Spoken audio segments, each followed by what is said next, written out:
Welcome to Mosaic Arts Online. I'm Tami Macala. I know this setup may look a little unusual, but I wanted to give you the best view of my latest course, Tabletop Mosaic.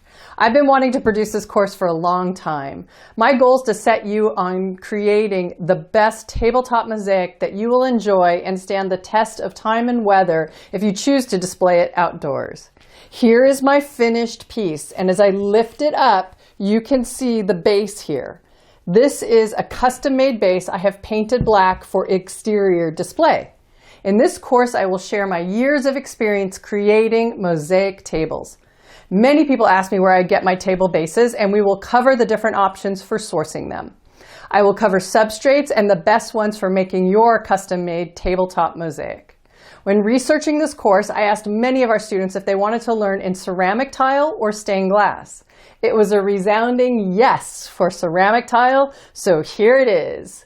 I will demonstrate how to cut both HardieBacker and a Weddy board substrate to fit into a table base with a lip and create one for a base without a lip. I use only high quality mortar thin set and will show you how I adhere to the tiles so they will last. I will demonstrate how to cut the ceramic tile for this course with these tools. I used high and low fire tiles for this project. You will see the best way to cut and shape them easily. Once the mosaic portion is completed, I'll demonstrate how to grout the tabletop with a two-part epoxy grout. This is very easy and achievable process, and I highly recommend it. It's not mandatory to use this process, so if you prefer cement grout, that is also an option.